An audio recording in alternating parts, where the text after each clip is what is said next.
Jemaat dipersilakan untuk bangkit berdiri.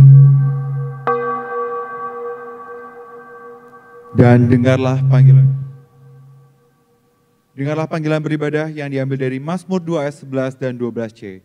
Layanilah Tuhan dengan takut dan bersukacita dengan gemetar.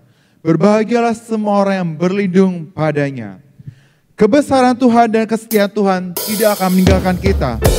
Bahkan rahmat yang kita rasakan setiap pagi. Besar setiamu.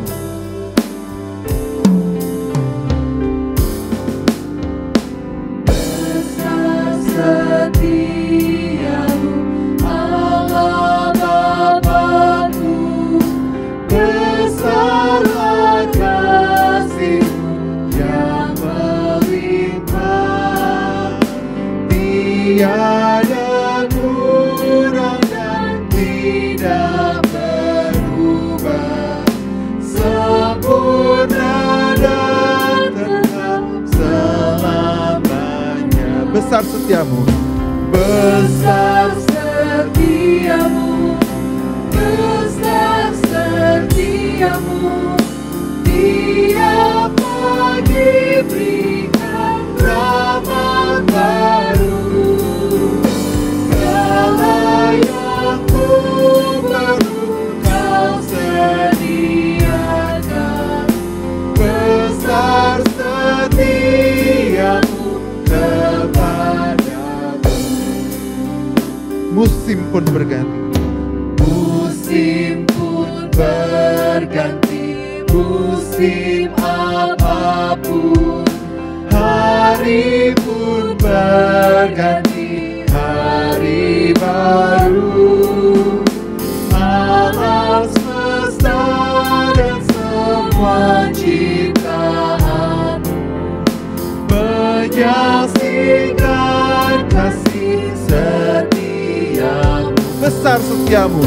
Besar setiamu, besar setiamu, tiap pagi berikan rahmat baru. Segala yang ku perlu Kau sediakan, besar setiamu kepadaku. Ya Bapa di surga, kami bersyukur untuk rahmat-Mu, untuk besar setiamu pada kami Tuhan, sehingga kami boleh beribadah pada pagi hari ini. Biarlah hati kami dibukakan, biarlah hati kami disiapkan, untuk kami boleh belajar dan kami boleh beribadah padamu. Terima kasih Tuhan, kami menyerahkan ibadah kami. Dalam nama-Mu kami bisa berdoa. Amin. Jemaat dipersilakan untuk duduk kembali. Haleluya, haleluya. Dialah Allah yang kudus dan bertahta.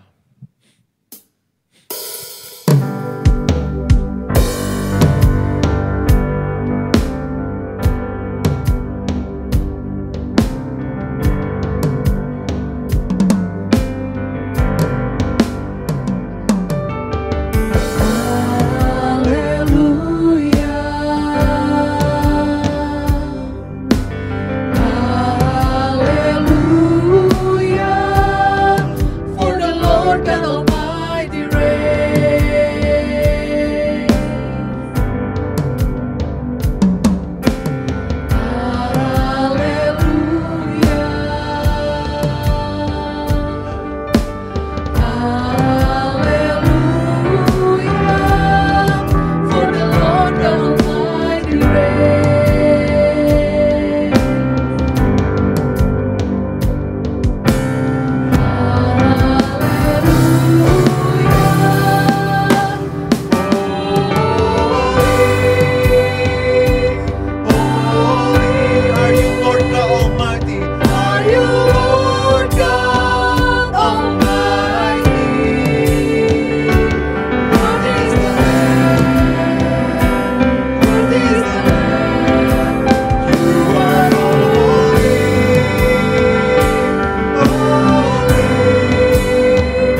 ada kasih Kristus yang begitu besar buat kita.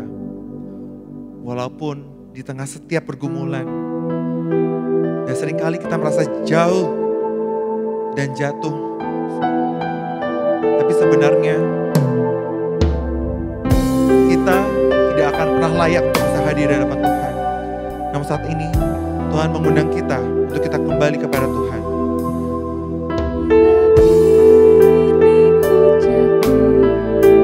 Mohon Kau angkat daku, luruskan jalanku, lembutkan ku, inilah seruanku. Bila ku tinggi hati, hilang arah tersesat, jangan tinggalkanku, ajar aku, bawalah aku kembali.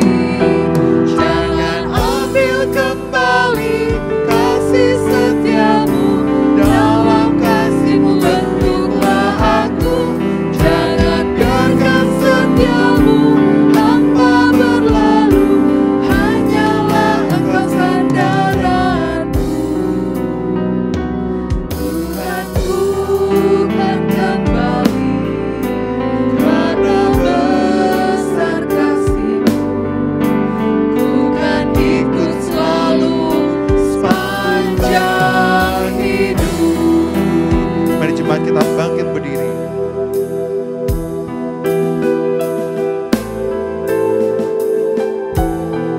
Siapkan hati kita untuk mengampunkan.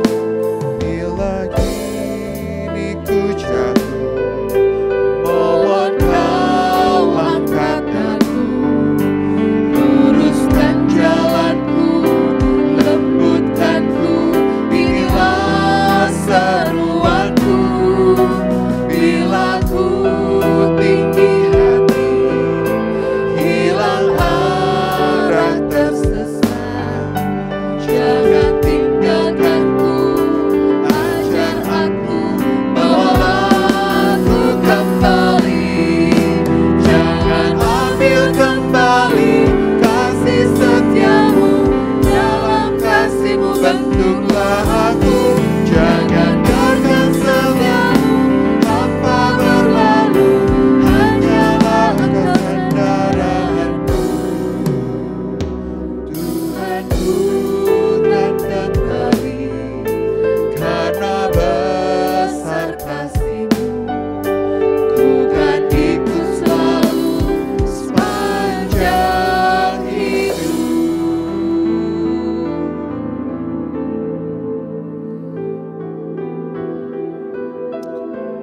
Adalah ayat pengakuan dosa.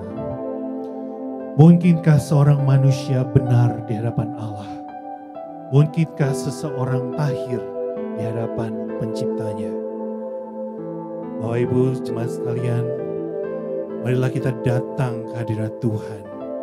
Kita mohon ampun atas dosa dan pelanggaran kita. Dan biarlah kita kembali mendapatkan kasih setia Tuhan.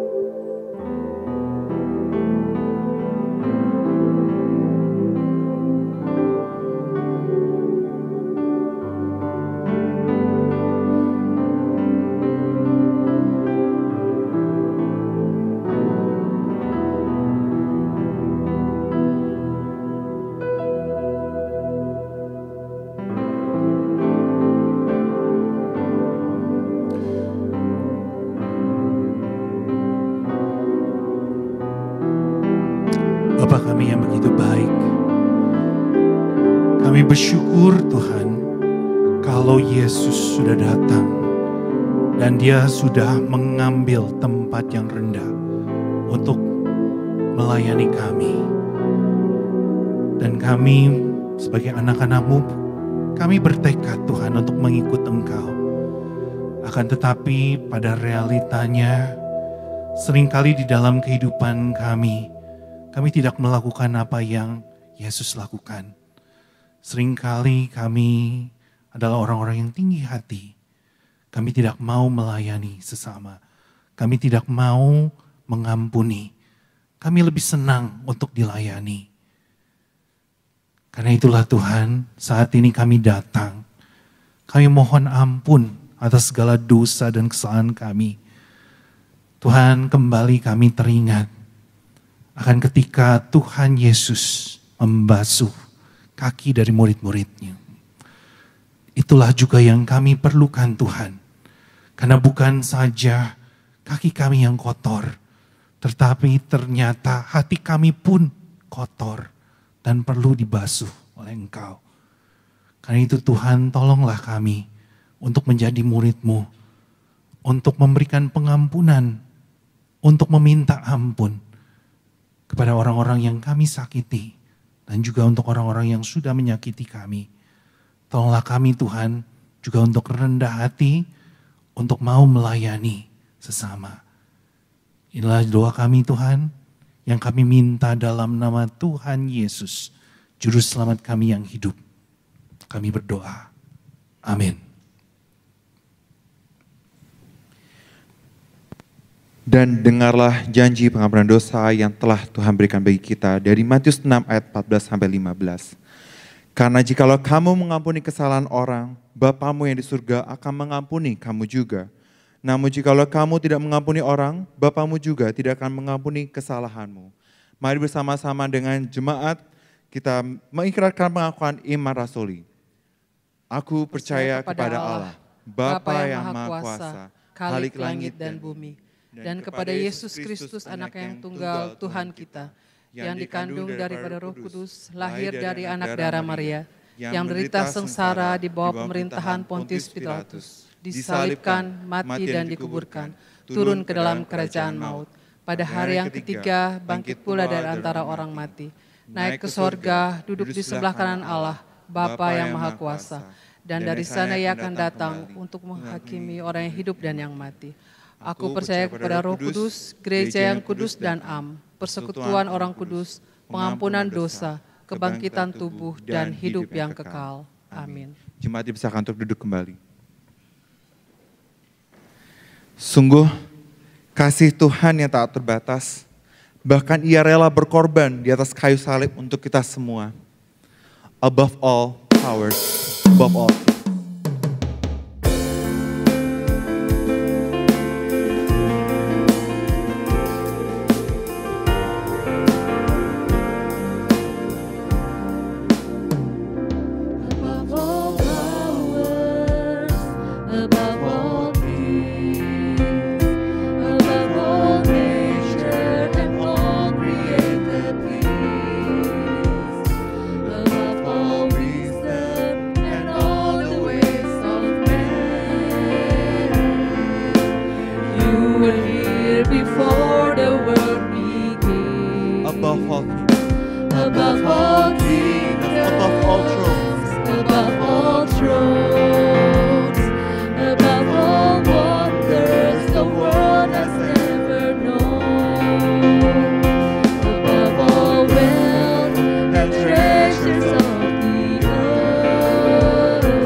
Tuhan sudah menyelamatkan kita, bahkan anugerahnya sudah begitu besar bagi kita.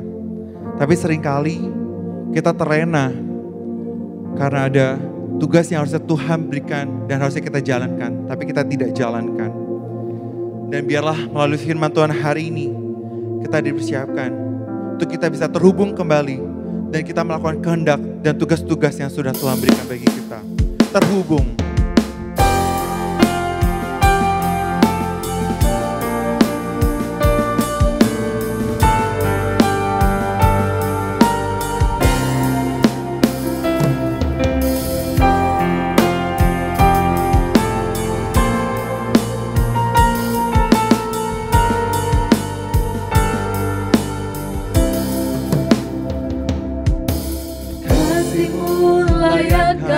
Seluruh hidupku, mampukanku melakukan yang kau inginkan.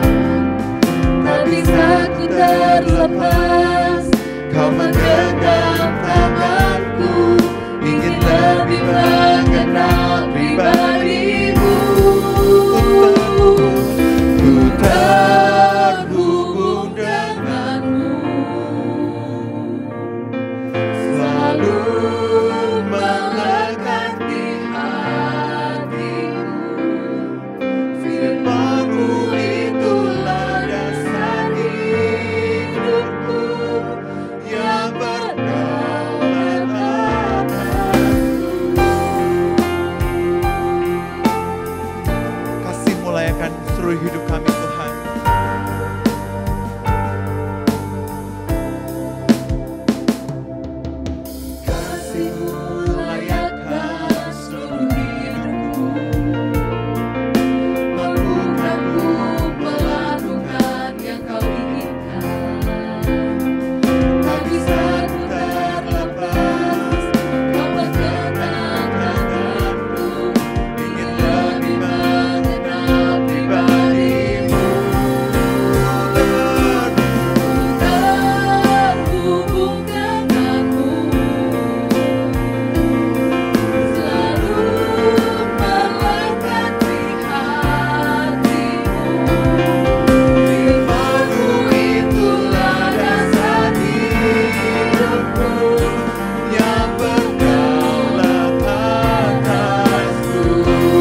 Kita bangkit berdiri semuanya. Ku terhubung denganmu Tuhan. Ku terhubung denganmu, selalu melekat di hatimu. Firman-Mu itulah dasar hidupku yang berdaulat atasku.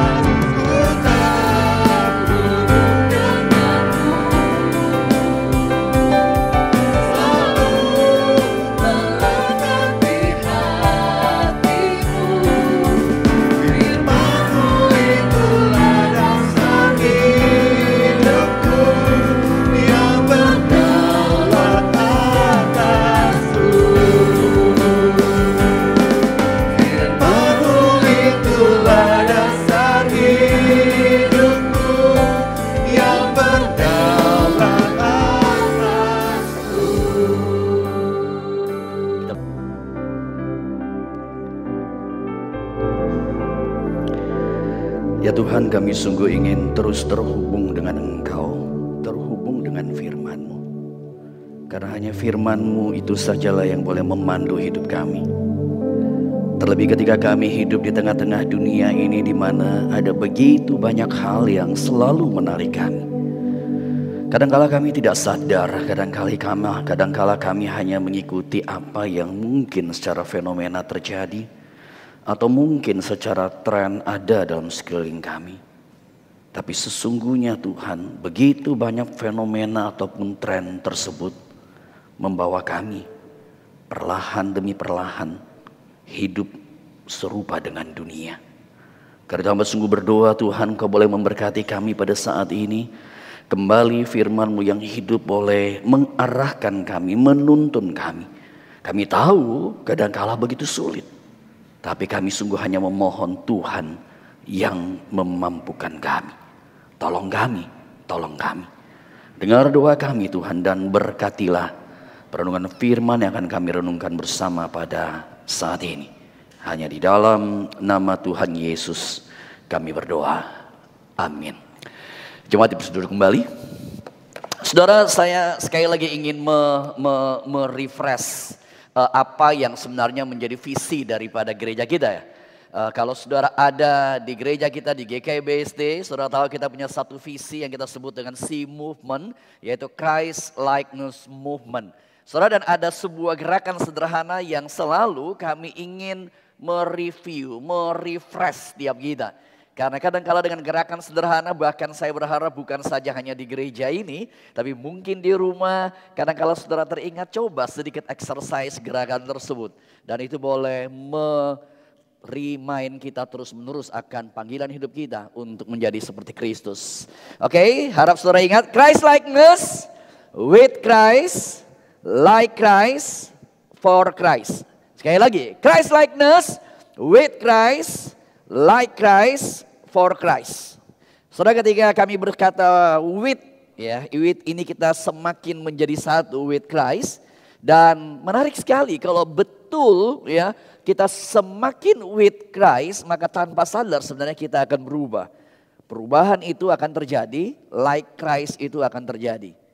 Saudara yang sudah menikah puluhan tahun, kadang-kala saudara kaget, kok taste istri saudara itu menjadi taste saudara. Taste suamimu itu menjadi taste saudara. Inilah hidup bersama. Bahkan kenapa anak-anak kita jadi seperti itu? Doyan makan itu. Jawabannya sederhana. Karena anak-anak with us. Oh sorry, ini Christ ya. Anak with us begitu jadinya. Anak bersama dengan kita. Sehingga anak kita akan mirip kita. Dan at the end kalau betul kita like Christ, baru kita bisa hidup for Christ. Jadi for Christ kita mengarahkan seluruh pikiran kita hanya kepada Kristus. Nah saudara, ketika berbicara mengenai mengarahkan seluruh pikiran kita, saudara, di dalam bahasa Jerman ada sebuah istilah yang kalau saudara mencoba untuk mempelajari sejarah daripada pemikiran manusia, ada sebuah istilah yang sangat penting sekali, yaitu istilah itu Zeitgeist.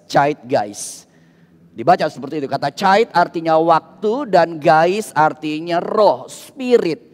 Kalau Roh Kudus, Heilige Geist, Roh Kudus. Nah saudara, kata ini menjadi sebuah kata yang penting oleh karena di dalam sejarah pemikiran manusia, para filosof khususnya, dan kalau saudara perhatikan saya ada taruh sebuah nama di situ, George Friedrich Hegel. Ini adalah seorang filosof Jerman yang sangat terkenal dan istilah ini muncul daripada pemikiran dia. Saudara, dan Hegel ketika dia bicara mengenai Zeitgeist, dia berbicara menegaskan bahwa menarik sekali. Ketika kita hidup di suatu tempat, di satu zaman, saudara, maka suka tidak suka ini bukan sebuah pilihan, no choice. Saudara dan saya itu akan terpengaruh oleh lifestyle sebuah zaman, pola berpikir sebuah zaman, atau yang dikenal dengan Zeitgeist tadi, the spirit of the age, semangat zaman. Nah semangat zaman itu akan bentuk kita. Kenapa misalnya generasi anak-anak kita, saudara berkata, oh ini kayak generasi strawberry begitu loh, jauh seperti itu. Saudara, karena anak-anak kita ada pada sebuah zaman, dia dibentuk dan itu yang terjadi itu. Zeitgeist itu mempengaruhi, suka tidak suka dan no choice. Dimanapun saudara berada, apalagi zaman ini, kita berada pada zaman yang dunia itu hanya ada di segenggam handphone kita, hanya ada karena connection internet, dunia itu nggak jauh lagi. Dan dunia itu mempengaruhi kita. Lagu-lagu yang terkenal, film yang terkenal misalnya, ada spirit yang mempengaruhi kita. Saudara, dan itulah sebabnya sebenarnya kalau saudara ingat di dalam Roma pasal 12, Paulus berkata, jangan menjadi serupa dengan dunia ini. Jangan menjadi serupa dengan dunia ini. Saudara, ketika Paulus berkata jangan menjadi serupa dengan dunia ini, sebenarnya Paulus mau mengajak kita untuk mengingatkan, ternyata ketika kita hidup dalam dunia, dunia itu kerap kali membentuk kita ternyata. Dunia itu kerap kali kemudian tanpa sadar itu mempengaruhi setiap kita. Nah saudara, ini berbicara mengenai Zeitgeist. Dan kalau kita berbicara mengenai zaman di mana kita berada, ada sebuah buku dari seorang sosiolog Amerika, ya, Eric Klinenberg, kalau tidak Eric Klinenberg. Dia menulis sebuah buku yang menurut saya judul buku ini saja langsung membuat kita bisa memahami dunia atau zaman di mana kita berada itu zamannya itu seperti apa. Yaitu buku berjudul Going Solo. Saudara, dari judul ini kita saya rasa saudara cukup familiar, ada orang yang traveling, solo traveling ya, solo living ya, solo apalagi jadinya, solo yang lain lah begitu jadinya. Intinya si Eric Klinenberg ini dia mengamati kehidupan urban dan dia mendapati bahwa realitas living alone itu sudah menjadi sebuah social phenomenon. Sudah menjadi cultural fenomena begitu loh. Sebuah fenomena cultural. Ini bukan sekedar sebuah tren lagi, tapi ini sudah menjadi sebuah budaya kehidupan anak-anak kita. Misalnya kalau dalam kehidupan keluarga ya, di zaman saya kalau udah usia married lalu kemudian ditanyain, kok lu belum married? Wah itu pressure luar biasa ya. Anak-anak kita ditanya married, udah mimpi jangan pusingin, udah married nggak lebih enakan kok daripada nggak married. Malah nggak married lebih enak, hidup lebih gampang begitu. Bukan hanya itu. Mereka yang udah married, kadang-kala kita orang tua kapan punya anak, papi mami udah mau cucu begitu. Aduh papi mami puji Tuhan gue udah married, jangan minta cucu lagi begitu jadinya.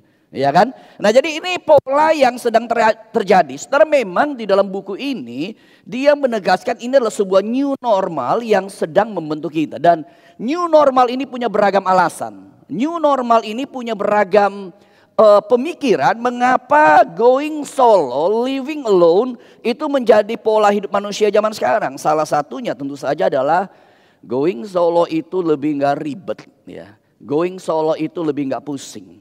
Saya mau tidur, mau bangun jam berapa, bodoh amat. Saya di kamar putar TV misalnya, mau nonton sampai itu TV nggak dimatiin sampai saya tidur juga no issue begitu loh. Saya mau nonton sembari ada potato chips di situ yang unlimited, nggak ada yang teriakin. Ya. Saya mau ada Coke di situ 1 botol, 2 botol, 3 botol, nggak ada masalah. Tapi dengan hidup bersama, ketika potato chips begitu banyak, mungkin ada yang teriak. Gila ya lu makan aja segitu banyak gitu, lu nggak tahu nggak itu racun. Bagi kita ini mengganggu kebebasan kita. Bagi anak-anak zaman sekarang maksud saya. Bagi anak-anak zaman sekarang, saya mau hidup bebas, saya mau hidup yang nggak terkontrol gitu. Apapun aja begitu. Saudara kadang-kala kita sering dengar orang berkata, iya hidup bersama tuh kayak, apalagi dalam relasi suami istri ya, kadang-kala dikatakan kayak ada polisi yang ngatur kita. Ya. Atau mungkin anak-anak dengan orang tua, ada polisi yang teriakin kita seperti itu. Saudara sebenarnya pertanyaan saya sederhana, polisi baik atau enggak? Sayangnya di konteks pemikiran kita kalau polisi jangan-jangan minta duit ya. Jangan-jangan buat repot begitu loh. Tapi sebenarnya aturan itu baik. Polisi itu baik.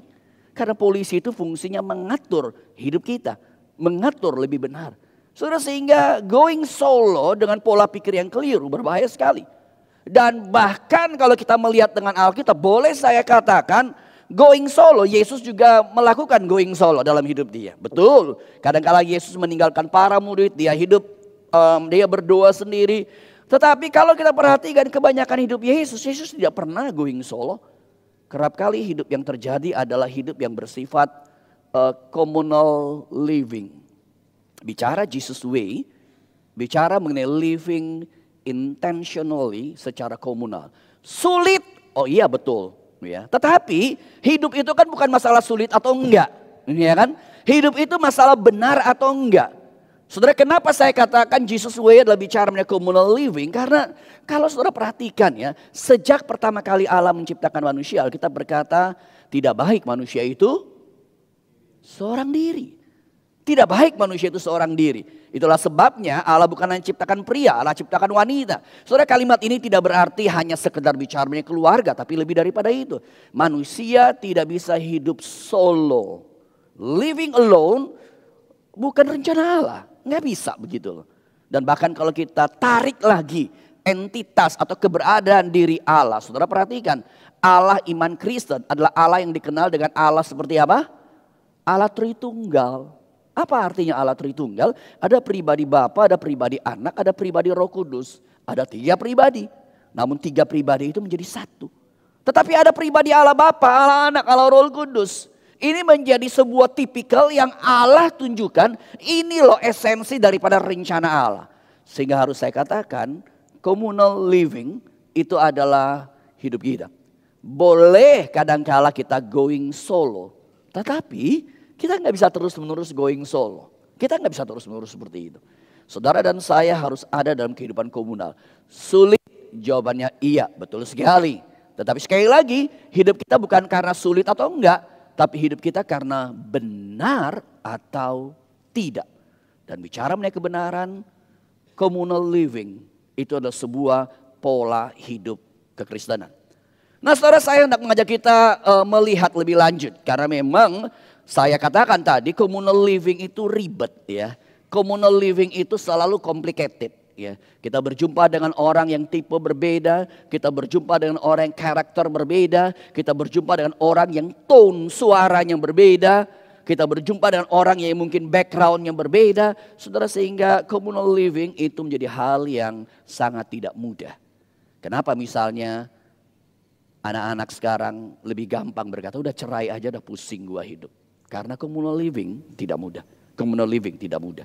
Nah, saudara, saya ingin mengajak kita melihat dari Injil Yohanes berkaitan dengan realitas communal living. Menurut saya ada prinsip yang baik yang kita akan pelajari bersama di sini. Tapi sebelumnya saya ingin kita melihat secara garis besar. Ini garis besar overview daripada gambaran kitab Yohanes. Saya tidak tahu saudara di belakang cukup clear atau enggak. Tapi kalau saudara perhatikan di bagian tengah di situ ada kata change. Ada kata change yang sebuah perubahan terjadi di dalam Injil Yohanes, di mana sebelum atau pasal-pasal sebelum change itu bersifat public lecture atau public message, maka setelah itu lebih bersifat private. Jadi pasal-pasal sebelum change tersebut Yesus mengajar secara publik, dan pasal-pasal setelahnya Yesus mengajar secara lebih bersifat private, personal, hanya kelompok murid. Nah, ayat atau perikop yang kita baca itu nanti akan kita lihat dari Yohanes pasal 13, di mana kalau saudara perhatikan ini bicara mengenai private talk, private message jadinya begitu. Nah, saudara, karena ini private message, ini bersifat personal, something yang personal. Dan menurut saya dalam relasi, kalau tidak ada aspek ini, sesuatu yang begitu personal, saudara, maka kita akan kehilangan esensinya. Saudara, kita akan melihat lebih lanjut. Saya ingin mengajak saudara membuka Alkitab saudara, kita melihat dari Injil Yohanes pasal yang ke-13 ayat 12 sampai 17 saja. Saudara boleh buka Alkitab saudara, kita akan baca secara bertanggapan. Injil Yohanes pasal 13 ayat 12 sampai ayat 17. Saya akan bacakan ayat 12 dan saudara membacakan ayat yang ke-13 hingga ayat 17. Kita perhatikan bersama ayat ini. Ayat 12 saya akan bacakan. Sesudah Yesus membasuh kaki mereka, ia mengenakan pakaiannya dan kembali ke tempatnya. Lalu ia berkata kepada mereka, mengertikah kamu apa yang telah kuperbuat kepadamu?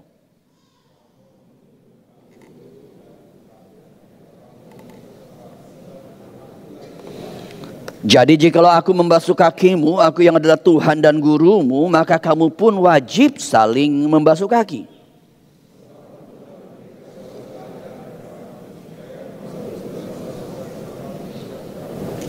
Aku berkata kepadamu, sesungguhnya seorang hamba tidaklah lebih tinggi daripada tuannya, ataupun seorang utusan daripada dia yang mengutusnya.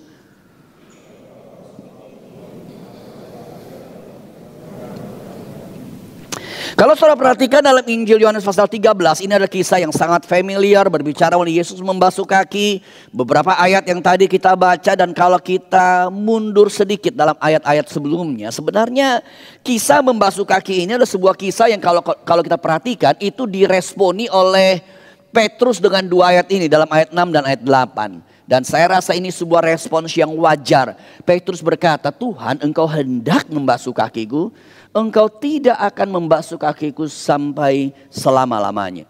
Saudara, mengapa Petrus merespon seperti ini? Jawabannya sederhana. Karena Petrus ada dalam sebuah tradisi Yahudi, di mana tradisi pembasuhan kaki daripada orang-orang Yahudi, mereka punya memang mereka punya sebuah kebiasaan keramahan. Ini wujud keramahan. Tapi wujud keramahan ini dilakukan oleh seorang budak, oleh seorang pelayan. Kalaupun bukan budak pelayan, maka setidaknya seorang istri daripada tuan rumah. Saudara bisa melihat dalam 1 Timotius 5 ayat 10. Kenapa istri? Ya memang jawabannya di zaman dulu kita tahu hierarki antara suami dan istri. Punya hierarki yang dimana istri itu harus lebih serve, lebih melayani seperti itu. Sehingga kalau saudara perhatikan ini culture yang ada. Nah isu daripada Yohanes 13 menjadi problem karena tiba-tiba Yesus itu sendiri yang mengambil baki berisi air untuk kemudian membasuh kaki murid-muridnya. Saudara bayangkan tiba-tiba ketika saudara di kantormu, CEO company-mu tiba-tiba ngambil air cuci kaki. Saudara kira-kira rasa gimana? Padahal ini zaman zaman sekarang. Saudara semua kita pasti merasa, Pak apa-apa nih Pak, jangan begitu loh. Bapak ngapain gitu loh. Saudara zaman ini saja kita merasa nggak proper, nggak tepat. Seorang CEO membasuh kita sebagai staffnya. Nggak cocok. Atau seorang direktur membasuh staffnya. Nggak cocok gitu loh jadinya. Nah saudara itu yang terjadi sebenarnya dan kenapa sebenarnya hal ini terjadi dan apa yang sebenarnya Yesus ingin kemudian tegaskan daripada peristiwa ini. Saudara, hal yang pertama yang saya ingin ajak kita melihat adalah di dalam kategori dua kata ini yaitu Tuhan dan Guru. Yesus bermain dengan dua kata ini Tuhan dan Guru. Jadi kalau kita perhatikan kenapa Petrus kemudian merasa jangan. Dan tadi ketika saya katakan kalau seorang direktur membasuh kaki kita berkata jangan Pak, apa-apaan ini. Di balik konsep berpikir kita adalah kita punya sebuah kesadaran yang namanya hierarki. Kesadaran yang namanya status sosial. Saudara ini zaman kita apalagi zaman dulu. Nah itulah sebabnya kalau saudara perhatikan ayat 6. Yesus itu ada berbicara mengenai kata hamba dan tuan. Maksudnya seorang hamba tidak lebih daripada tuan. Kalau Yesus aja lakukan gitu hamba atau kita harus lakukan. Seorang pengutus. Seorang yang diutus tidak lebih daripada pengutus. Maksudnya Yesus yang adalah mengutus kita melakukan. Maka kita tidak punya alasan. Sebenarnya ketika Yesus berkata seperti ini. Yesus mau menegaskan. Ternyata status dan tingkatan sosial itu kerap kali membentuk hidup kita begitu rupa. Dan bukan hanya membentuk. Ternyata itu menjadi sebuah identitas. Saudara. Zaman ini mungkin sudah agak jarang ya. Kalau zaman dulu tuh kita punya kartu nama ya. Kadang-kadang dalam relasi kita kasih kartu nama ya. Ketika kartu nama itu dikasih, kartu nama itu ditulis manager, kartu nama itu ditulis director, kartu nama itu ditulis CEO misalnya. Atau staf humas misalnya begitu. Maka menarik sekali satu kartu itu dengan ada istilah di bawahnya itu menentukan bagaimana orang berespon pada kita. Bukan hanya orang berespon pada kita, tapi itu juga menentukan ekspektasi kita. Bagaimana orang meresponi saya. Kemarin ada satu berita, ya kemarin dulu begitu, ya ada seorang ex-gubernur, ya ex-gubernur yang di airport kalau nggak salah begitu, pesawatnya di-delay dan dia sempat marah seperti itu dan tentu saja dia punya hak marah, by the way, ya karena di airport di Bali kalau tidak salah ada pesawat yang kemudian delay begitu rupa dan dia marah begitu rupa. Dia berkata panggil yang atasanmu, panggil dia. Saudara ketika dikatakan panggil dia, saudara perhatikan di sini ada sebuah relasi yang perasaan merasa tidak direspek, perasaan menuntut ada orang yang lebih bertanggung jawab. Dan kenapa harus atasannya? Karena kerap kali mereka yang dibawa ngobrol minta maaf, mereka tidak punya kemampuan untuk menjelaskan, tidak punya sebuah kredibilitas untuk menjelaskan. Jadi di sini kita berjumpa dengan satu fakta, ternyata status sosial itu membuat identitas kita. Status sosial itu menentukan diri kita. Saudara, dan ini yang terjadi dalam diri kita. Saya pernah ada seorang rekan, dia akhirnya jadi pendeta begitu. Nah sebelum jadi pendeta itu dia sempat ngomong, setelah jadi pendeta kami ngobrol-ngobrol, dia berkata seperti ini kepada saya, Tom, lu tahu nggak, gua hampir cerai dengan istri gua. Jadi meskipun mereka Kristen begitu. Kenapa cerai? Rekan saya yang jadi pendeta ini sebelum dia jadi pendeta, jadi ini sekitar kisah let's say 20-an tahun lalu ya, 20-an tahun lalu ya, dia sudah masuk emeritus lah begitu. Nah waktu itu rekan saya ini sebelum jadi pendeta, dia itu di satu company yang besar ya, company yang udah ribuan orang lah, maksudnya ribuan karyawan lah begitu. Dan saat itu dia menjadi seorang CEO Dia menjadi seorang CEO dan dia sempat masuk dalam majalah ekonomi Indonesia begitu sebagai salah satu di antara 20 CEO muda yang punya masa depan yang luar biasa begitu. Nah dia berkata, Tom, lu tahu nggak? Gue pernah hampir cerai dengan istri saya. Kenapa? Menarik sekali. Dia jawab seperti ini kepada saya. Dia berkata, Tom, lu tahu nggak? Gue pulang rumah ya. Kadang-kala deal dengan istri, saya tuh cuman pikir, gila bener ya. Gua di kantor urusan ribuan staff, itu gua ngomong satu kalimat beres, selesai. Urus ribuan staff.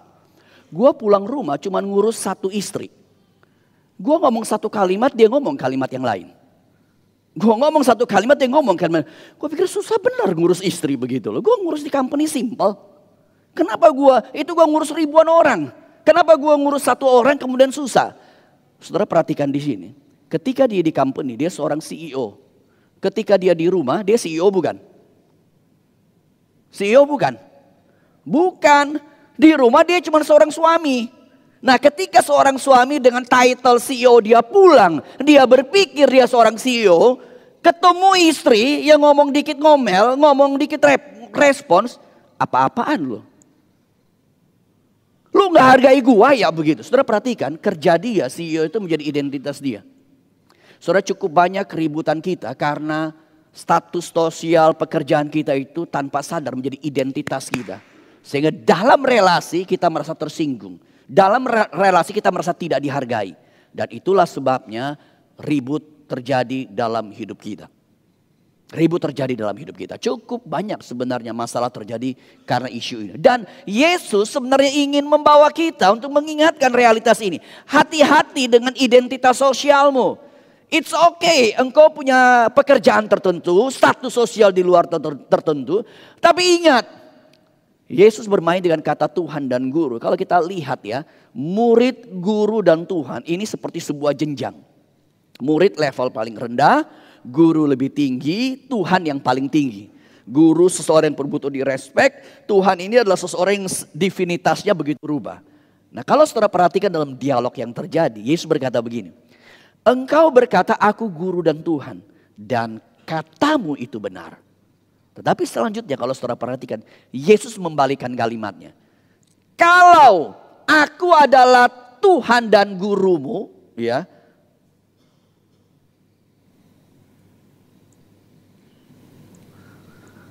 Boleh bisa tolong ini nggak jalan.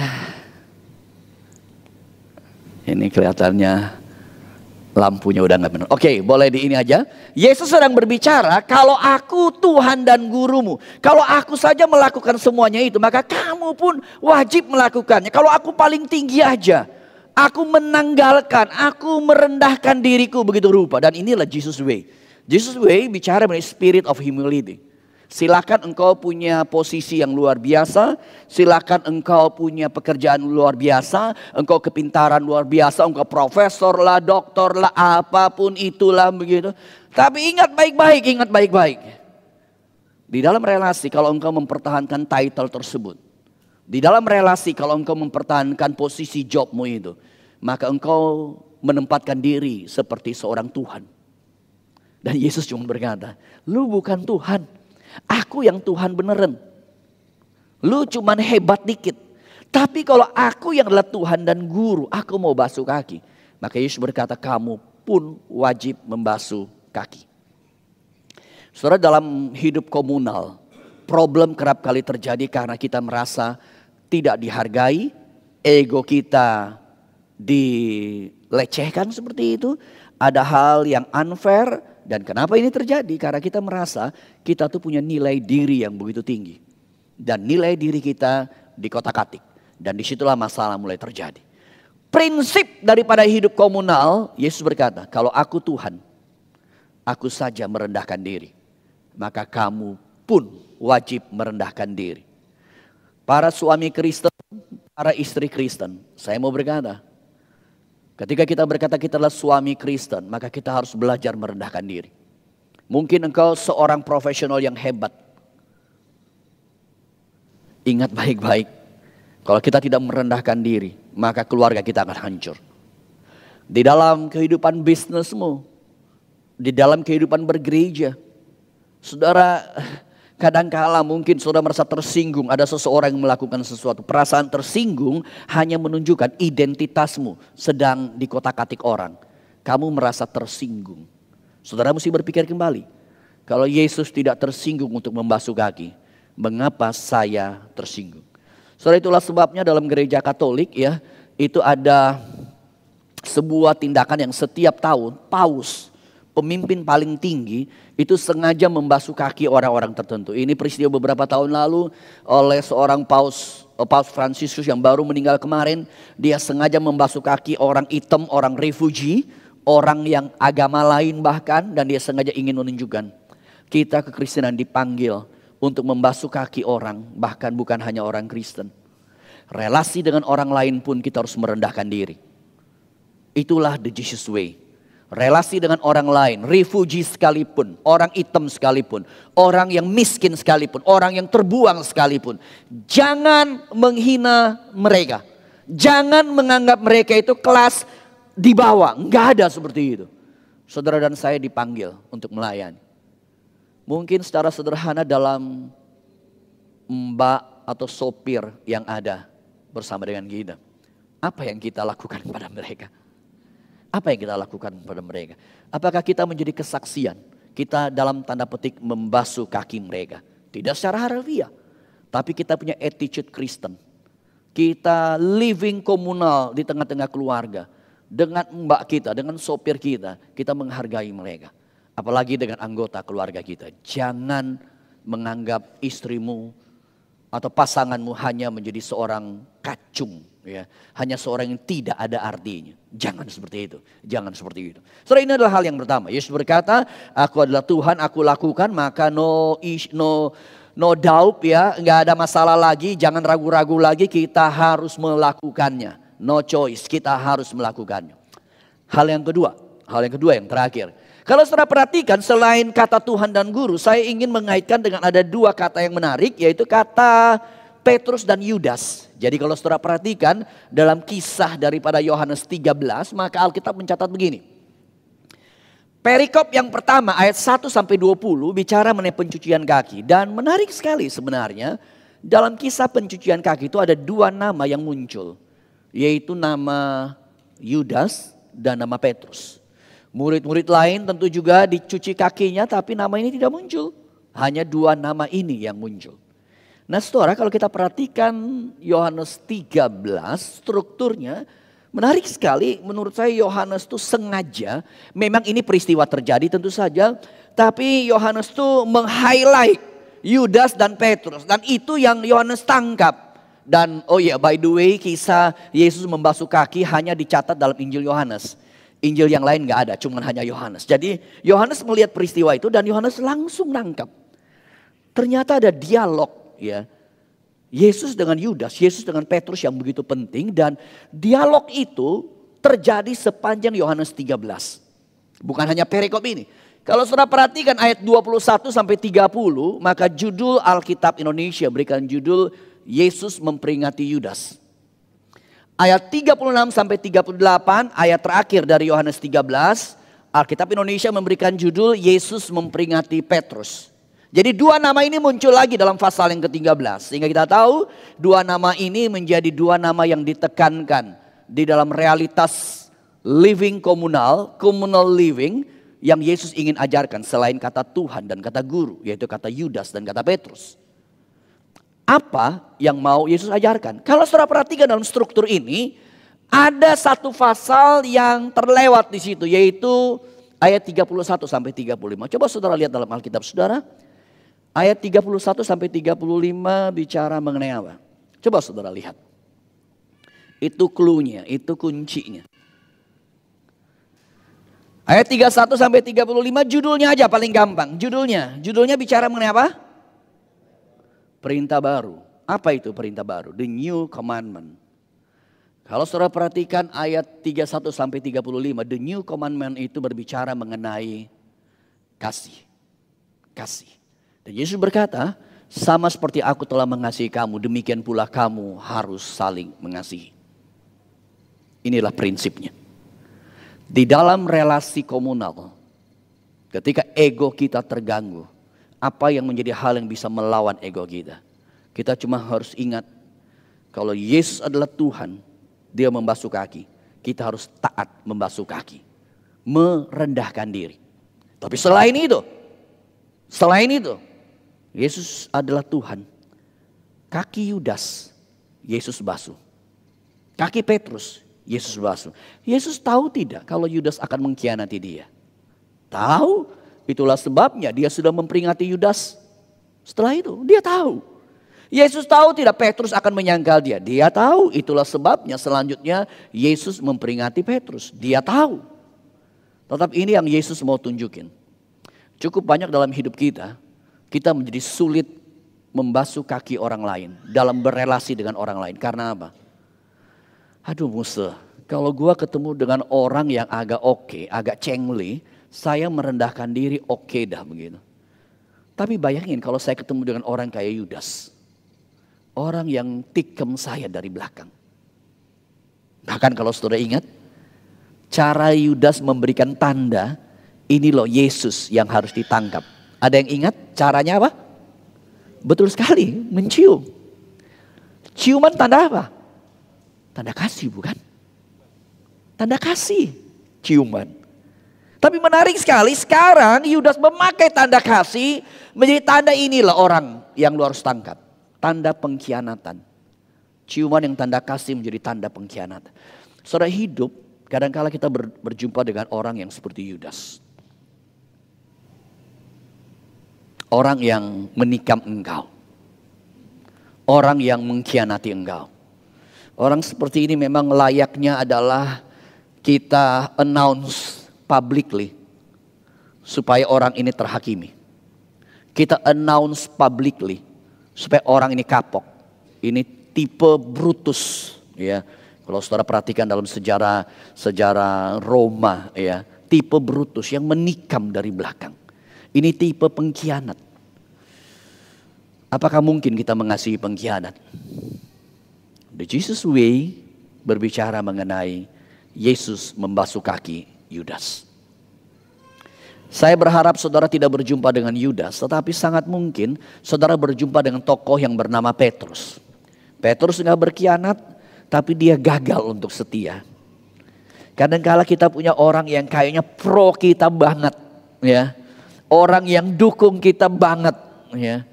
Tapi tiba-tiba orang itu tinggalin kita. Dia tidak sampai berkhianat, dia tidak sampai tikam kita. Tapi dia biarkan kita sendiri hidup. Biarkan kita sendiri menjalani jalan seperti itu. Apa yang akan kita lakukan?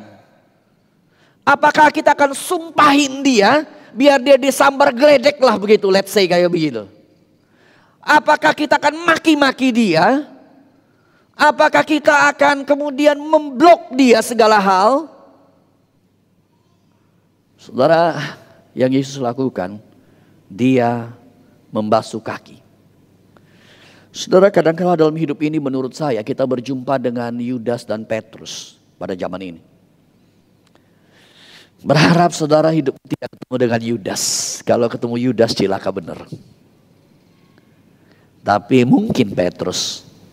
Atau mungkin kalau tidak Petrus adalah seperti murid-murid yang lain. Ketika Yesus disalibkan, murid-murid tinggalkan mereka, tinggalkan dia. Murid-murid tinggalkan dia. Saudara, ini kisah Yesus. Tetapi Yesus membasuh kaki semua murid. Saya tahu engkau hidup pasti sulit. Saya sebagai hamba Tuhan berjumpa dengan banyak orang konseling dan ada orang-orang yang teriak udah gak mungkin. Gak mungkin. Dan saya tahu ketika dia cerita, saya kadang-kala berkata gila ya, ada orang kayak begini begitu, gitu. Gila benar begitu. Ada orang kayak begini. Bagaimana mungkin begitu loh. Jadi, saudara, tetapi di tengah-tengah ketidakmungkinan tersebut, Tuhan hanya mengundang kita. Maukah kita belajar kaki Yudas yang kotor, kaki Petrus yang kotor, kaki murid-murid lain yang kotor, kita tetap mau mengasihinya. Beberapa tahun lalu ketika kami ada retret, waktu ketika saya masih ada di Greenville, kami melakukan sebuah Di sesi terakhir retret tersebut kami melakukan acara pembasuhan kaki. Jadi kayak tempat retret seperti ini, tiba-tiba di acara final, acara terakhir, saudara, maka MC itu mengundang, memanggil nama beberapa orang maju, dan di sini semua udah disiapin kursi. Mereka disuruh duduk. Mereka nggak ngerti apa yang terjadi. Mereka disuruh duduk, ya tiba-tiba MC kemudian memimpin pujian yang menuntun kita untuk belajar lebih mengasihi. Dan kami hamba-hamba Tuhan keluar dari sana, ya, keluar dari belakang membawa baki untuk mencuci kaki setiap orang. Ada 12 orang, setiap hamba Tuhan satu. Kami tidak tahu yang duduk di sini siapa saja, urutan kami juga tidak tahu karena kami tidak berkata kamu harus di sini, di sini, di sini. Panggil nama aja, kamu duduk semua. Kami urutan hamba Tuhan juga kami nggak ngatur. Tetapi di dalam pengaturan Tuhan terjadi hal yang menarik yang saya ingat waktu itu. Waktu itu di gereja itu kebenaran ada hamba Tuhan dengan satu pengurus tuh lagi ciong. Ya. Ciongnya ini ciong beneran. Ya. Lagi berantem benar. Kami secara internal hamba Tuhan majelis kami udah tahu. Ya kami udah ngomong kamu harus udahlah, apalagi hamba Tuhan belajar sabar lah. Tapi namanya hamba Tuhan juga manusia lebih. Ya, tapi ini orang kelewatan benar kayak begini. Kita ngomong kepada pengurus lah hamba Tuhan aja kayak gitu disuruh gua sabar. Dia yang sabar duluan begitu loh jadinya. Iya. Nah ketika acara basuh kaki itu ternyata menarik sekali. Hamba Tuhan tersebut persis ketemu pengurus itu. Jadi dia harus basuh kaki pengurus itu. Saya masih ingat karena kebenaran saya sebelahan kalau tidak salah begitu. Karena saya bisa lihat dengan jelas. Misalnya saya di sini, dia di sebelah di sini. Saya tahu masalah mereka berdua. Ketika hamba Tuhan itu di kaki pengurus itu langsung agak dorong begitu loh. Enggak, gue nggak mau begitu loh jadinya. Cuman masalahnya kan kita nggak bisa tukar di depan. Iya kan? Ya sudah bofat, apalagi lagu rohani udah diputar. Dia mau nolak dengar lagu rohani, mulut mulai nyanyi, aduh mulai gak bisa dah begitu. Akhirnya mau gak mau tuh hamba Tuhan membasuh kaki pengurus tadi. Dan saya ingat sekali, ya memang saya agak ngintip-ngintip sih begitu. Ya saya membasuh dengan sepenuh hati tentu saja, tapi sembari ngintip juga karena saya penasaran apa yang terjadi. Nah tuh pengurus tuh kaki itu agak tarik-tarik, hamba Tuhannya agak tarik juga begitu. Kaki dibasuh lah begitu, dicuci beneran. Dan ketika lantunan pujian itu dinaikkan, hamba Tuhan itu ketika membasuh kaki tersebut, akhirnya dia membasuh kaki dengan tangisan yang luar biasa. Pengurus itu juga akhirnya menangis. Mereka sama-sama menangis. Ya ada jemaat yang lain juga menangis meskipun gak ribut begitu ya. Tapi tetap merasa siapa saya sih sampai saya dibasuh. Cuman mereka berdua sih lebih dramatis lah kira-kira begitu ya. Karena ributnya memang ribut benar-benaran gitu. Setidaknya saya lihat ketika hamba Tuhan itu harus membasuh kaki. Dia belajar betul merendahkan diri. Dan pengurus itu juga menyadari. Saya kotor tapi saya mau dicuci. Masakan saya begitu membenci hamba Tuhan. Dan kisah itu menjadi kisah yang merubah mereka. Meskipun jujur saya nggak tahu berapa lama bertahan mereka baikan. Ya. Setelah pulang saya nggak cek lagi gitu, tahan berapa bulan. Setelah itu ribut lagi, tapi apapun itu membasuh kaki menolong kita untuk belajar merendahkan diri. Saudara, kita tidak membasuh kaki secara fisikal, tapi nanti kalau saudara lihat ada beragam hal di latihan rohani, saudara kita harus merendahkan diri. Mari kita berdoa, merendahkan diri dan Tuhan yang membentuk kita. Kita berdoa. Ya Tuhan, kami sungguh bersyukur dan hamba sungguh berdoa untuk seluruh jemaat-jemaat-Mu. Kalau ada orang yang mungkin kami benci, ada orang yang sulit kami ampuni, ada orang yang melukai kami begitu dalam, hamba berdoa. Jangan biarkan hidup kami tenggelam dalam kepahitan.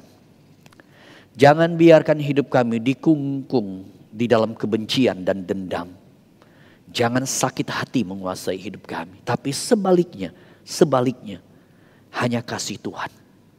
Roh Kudus menolong kami, hamba sungguh berdoa. Firman yang sudah disampaikan, Roh Tuhan bekerja sehingga kami juga boleh betul bisa mengasihi orang-orang seperti Yudas, orang-orang seperti Petrus.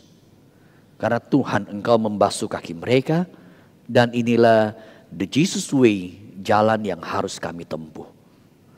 Berkati setiap jemaat-Mu, kuatkan dan topang setiap mereka dalam hidup bersama. Dengar doa kami. Hanya dalam nama Tuhan Yesus kami berdoa. Amin. Sungguh kita boleh bersyukur atas pengorbanan Tuhan yang begitu luar biasa bagi kita semua. Dan oleh karena itu kita akan memberikan rasa syukur kita dengan hati yang sukacita dan gembira. Bapak Ibu diserahkan untuk bisa memberikan persembahan, baik melalui QR Code yang ada di depan ataupun melalui kotak persembahan di depan. Kecaplah dan lihatlah.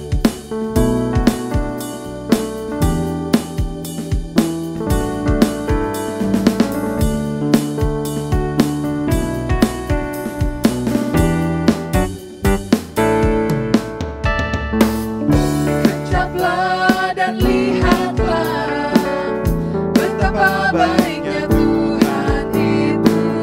Rasakan dan nikmati kasih setia Tuhan. Kecaplah dan lihatlah betapa baiknya Tuhan itu.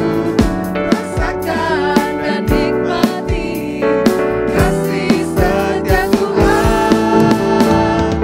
Syukur bagimu Tuhan, segala hormat bagimu Tuhan.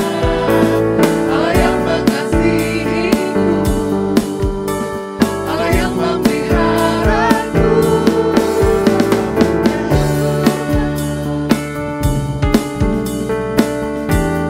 Mari Bapak Ibu kita bagi berdiri semuanya.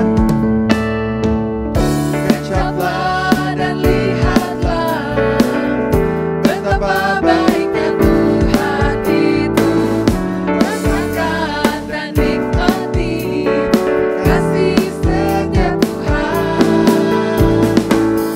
Kecaplah dan lihatlah betapa baiknya Tuhan itu.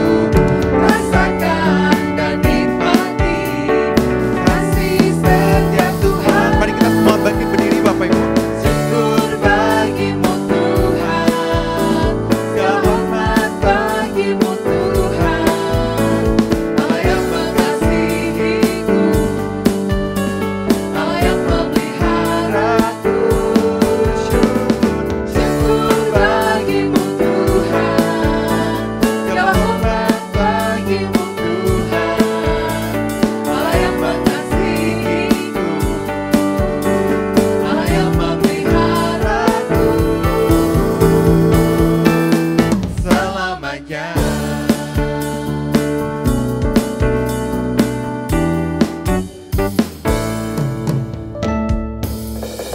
Mari kita berdoa.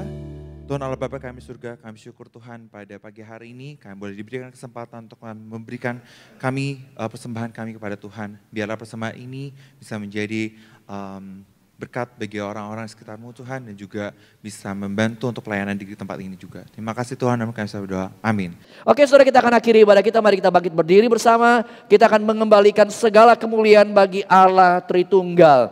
Doksologi.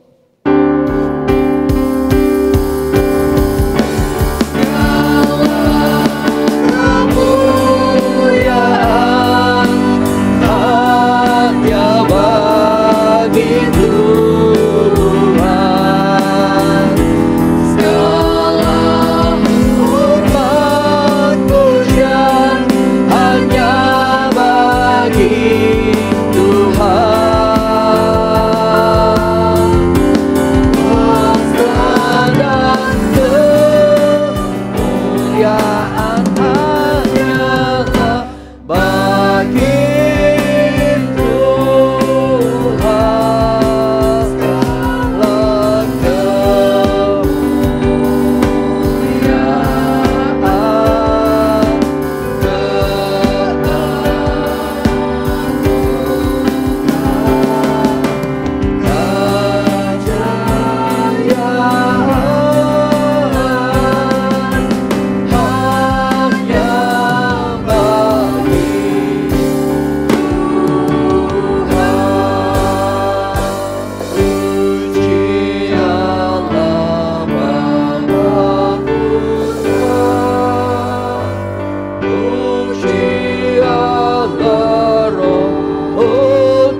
Serahkanlah hatimu kepada Tuhan.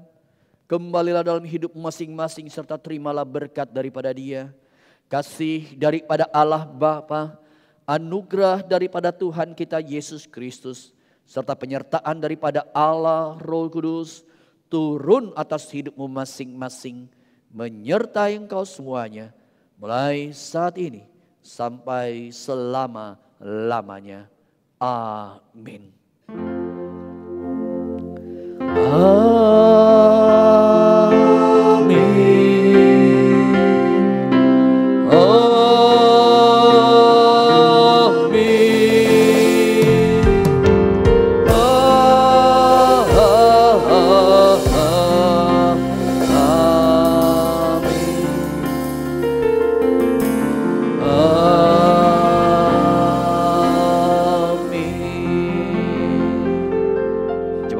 Kembali doa teduh dan Tuhan berkati. Selamat hari Minggu.